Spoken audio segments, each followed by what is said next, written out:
Solving a big cube blindfolded is probably the hardest thing a speedcuber can ever try to do. In order to attempt this, you need to be pretty proficient at solving a Rubik's Cube blindfolded. There are two basic ways to solve a 4x4 or a higher order cube blindfolded. There's the freestyle or 3-cycle method, which is basically solving the whole cube with 3 cycles. And there is the R2 method, which is basically expanding off of the M2 R2 method. In this video, I will teach you the R2 method because I think it is easier. It may not be as fast, but you will spend a lot less time trying to learn how to solve a 4x4 blindfolded. But to do this, I highly recommend that you know the R2 method to begin with. In order to learn this, I highly recommend that you learn the M2 R2 method to begin with. Like M2 R2, you're going to break this down into types of pieces. The types of pieces you'll be dealing with are these center edges, these wing pieces, and these corners. And each one of them can have parity, and you will have to deal with them in different ways. Before we start solving the cube, let's talk about labeling a little bit. Labeling on this is going to be a little bit harder than on the 3x3 just because of how it's going to work. If you like to label simply, then you can just do like A, B, C, D, or A, B, C, G, then E, F, G, H, or E, F, G, H, I, J, K, L, M, N, O, P, Q, R, S, T, U, whatever. Just whatever you want to do. You could do it maybe here, here, here, here, here, here. However you want to do it. And then the wings you could do like A, B, C, D, E, F, G, H, or A, B, C, D, E, F, G, H, or something like that. I don't know. However, if you want to label for utility, and you want to label something that will make the method work better, I would recommend doing something like labeling the centerpieces like A, B, C, D, E, F, or maybe E, F, depending on your taste, G, H, and then I, J, K, L, or I, J, K, L over here, and so on, and labeling this R last, because this is the R with which you'll be permuting your pieces. For labeling your edges, you want to avoid both of these first, and I would recommend labeling your wings the similar method that you labeled your wings on your 3x3 with. So maybe I have my 3x3 edges labeled A, B, C, D, E, F, G, H to match orientation. For the 4x4, I have them labeled A, B, C, D, E, F, G, H, and you'll understand why. And likewise on the other side, I, J, K, L, M, N, O, P, and then it's kind of the opposite of over here, whereas this was A over here. This will be I, J, K, L, M, N, O, P, and you'll understand why a little bit later.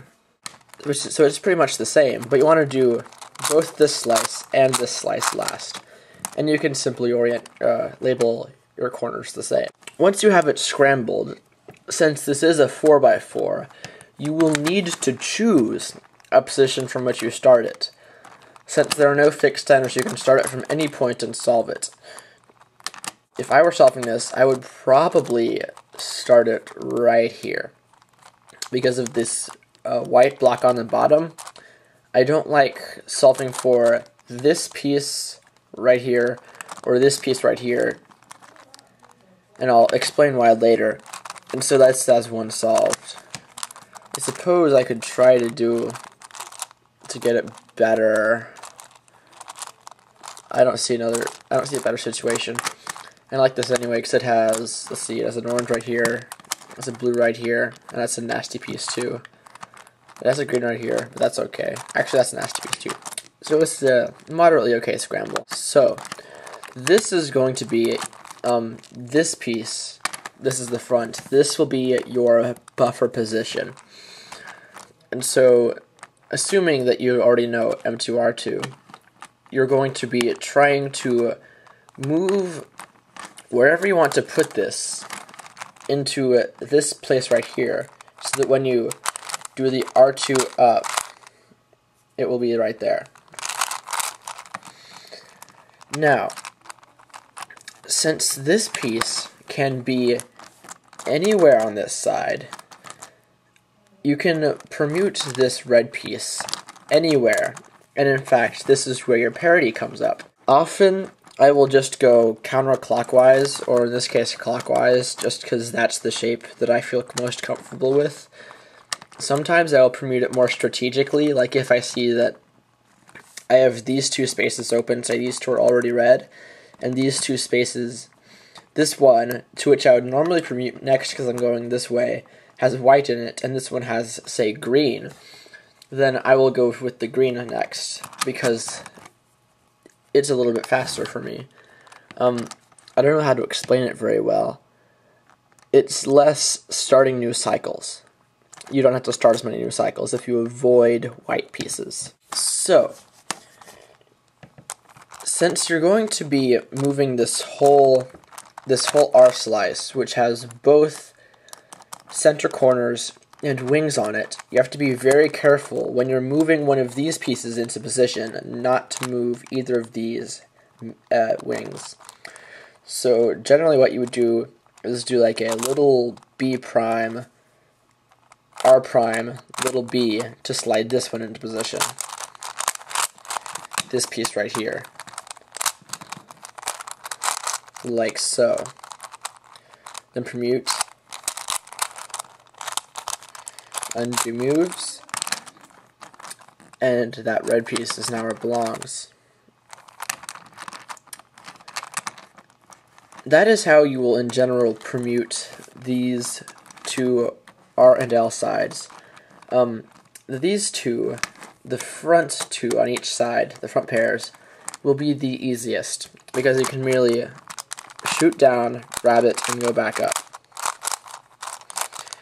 If you have to shoot to one of the back pairs, right here, then you will have to, since the B knocks those out of position, you will have to sort of hide, like say you're permuting here, you have to sort of hide it, and then since this piece is right here, you'll bring down B, move it into the position like so, and permute, even though this isn't the right piece.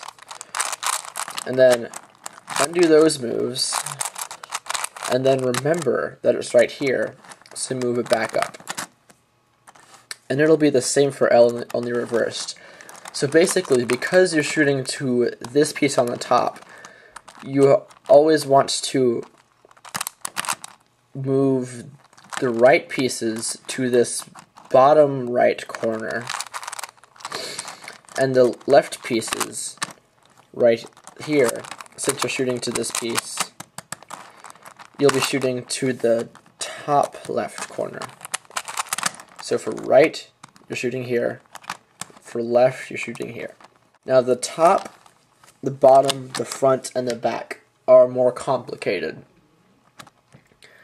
For the buffer position, you can just shoot to that piece. That's very easy. For this piece, this piece, this piece, and this piece, it's also very easy because you can easily line them up to here. So say you needed to permute here, which you actually could.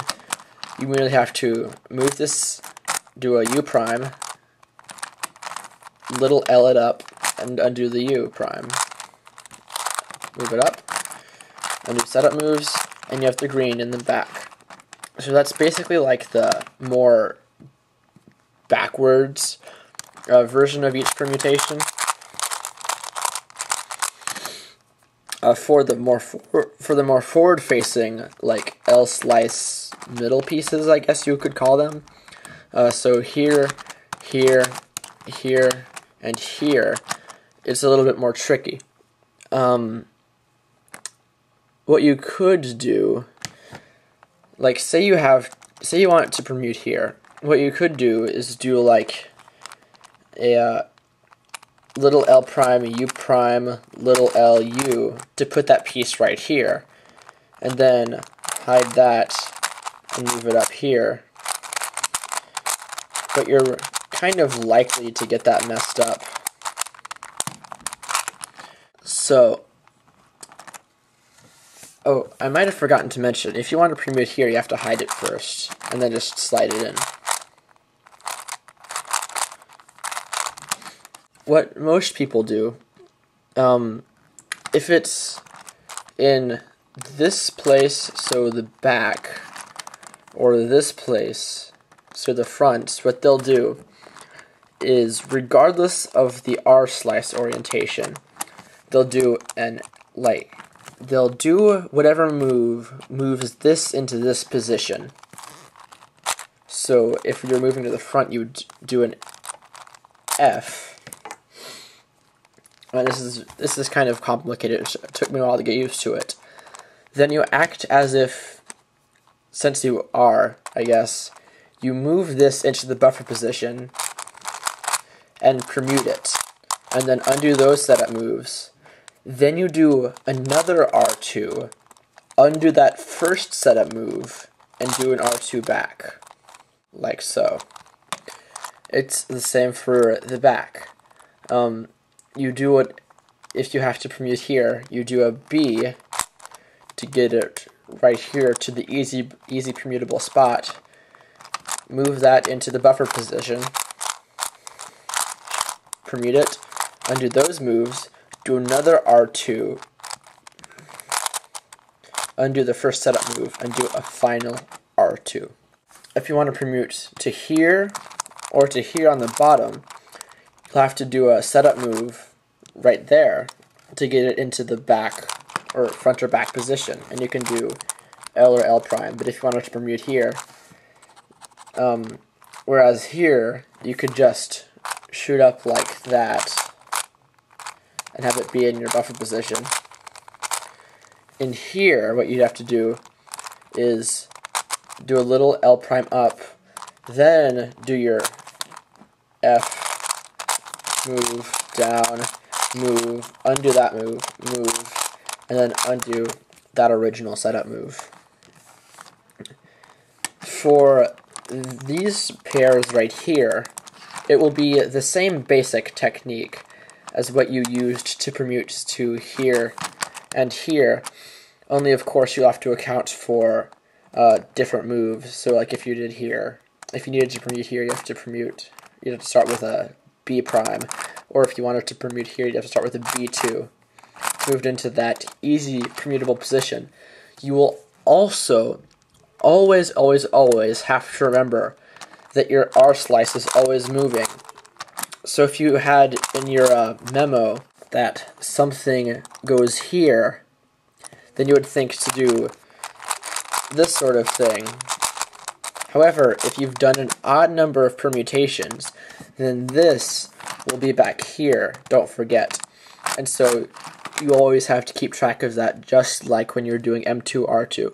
Now, for the, besides the buffer position and this piece right here that you're shooting to, you have two other center edges on the R slice.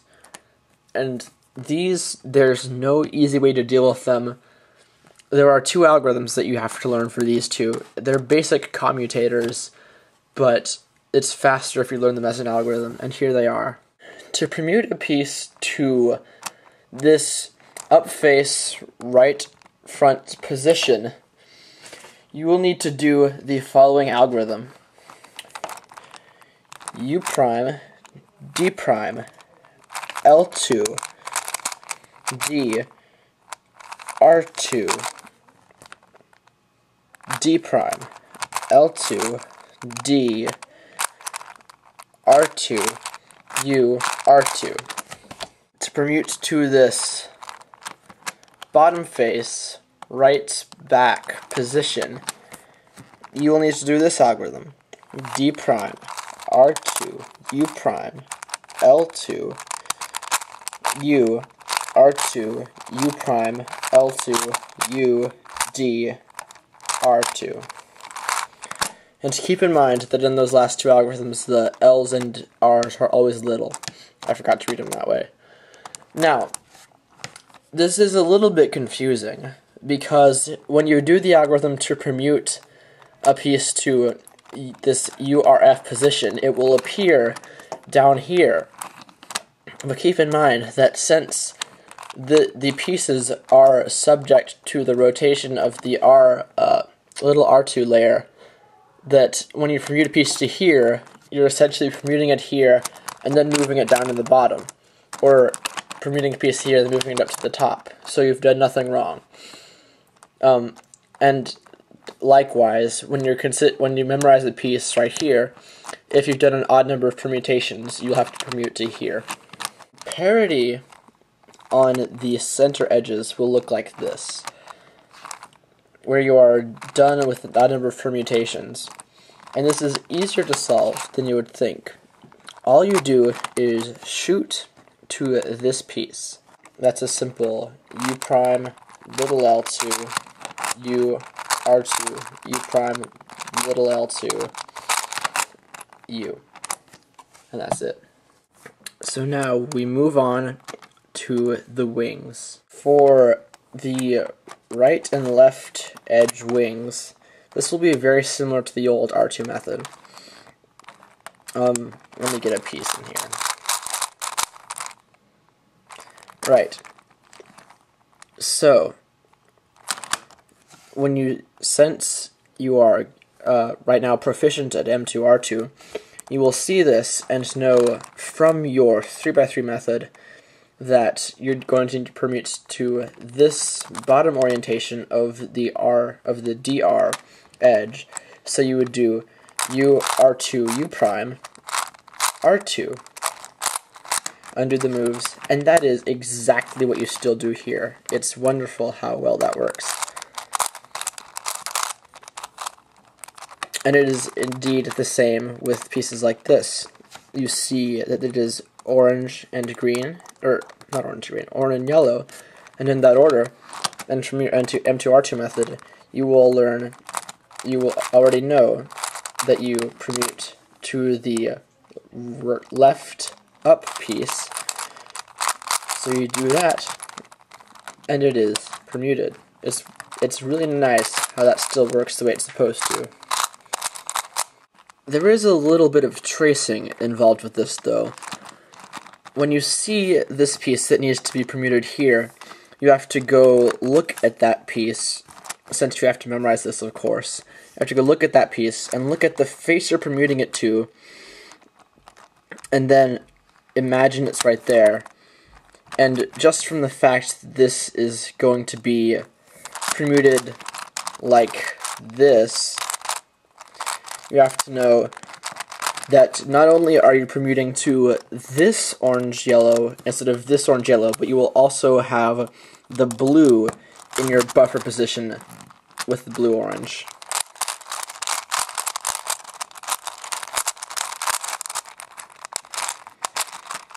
Like so. Now when you talk about edges that belong to this middle slice, it is a little bit more complicated. For this piece, you obviously still just do a regular old R2.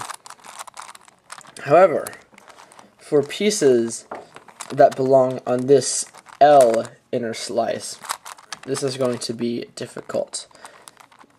What you're essentially going to do is, say you wanted to permute here, for example. What you would do is flip this whole edge, like you'd flip a 3x3 edge, so you would move this piece to here, permute to here using an R2, and then flip it back the opposite way.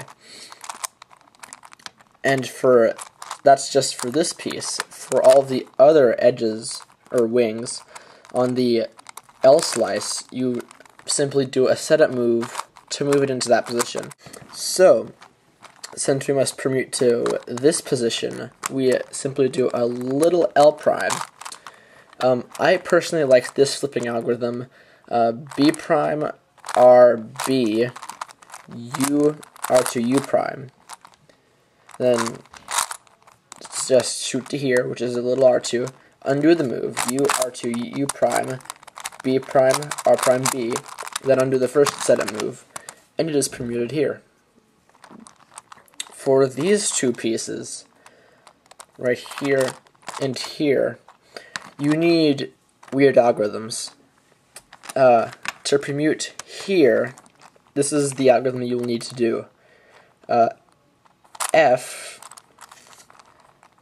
little d RU R prime, little d prime, RU prime, R prime, F prime, R2.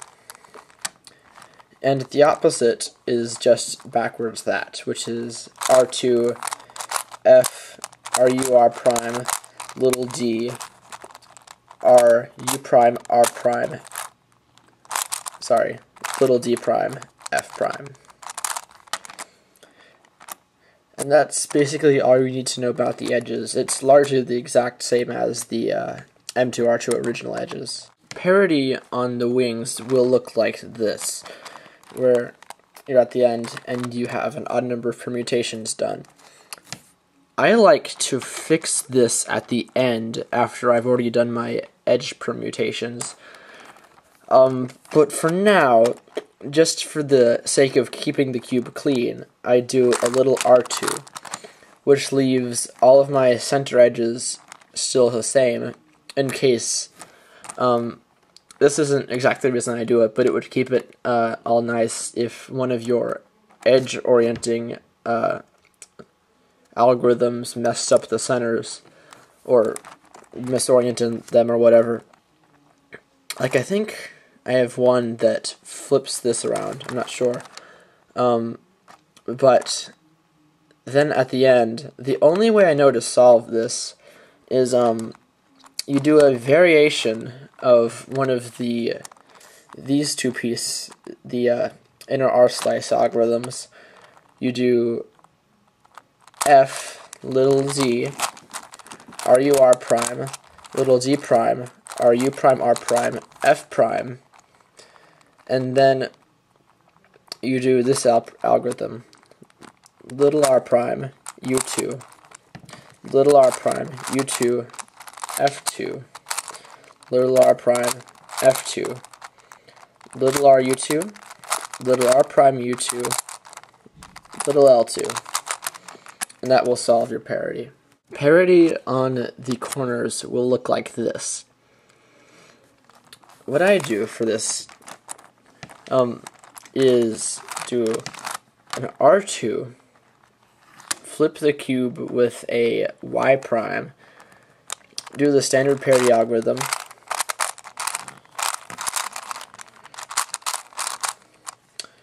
then from this perspective do a U, and then do the Z perm, which actually involves turning the back into its normal shape if you do it the same way I do.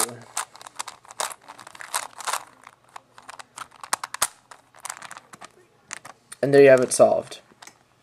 I suppose you could do a weird inversion where you flip the edges and do like a Y perm or a V perm, but I like to keep it as simple as possible. So that's it. 4x4 Blindfolded.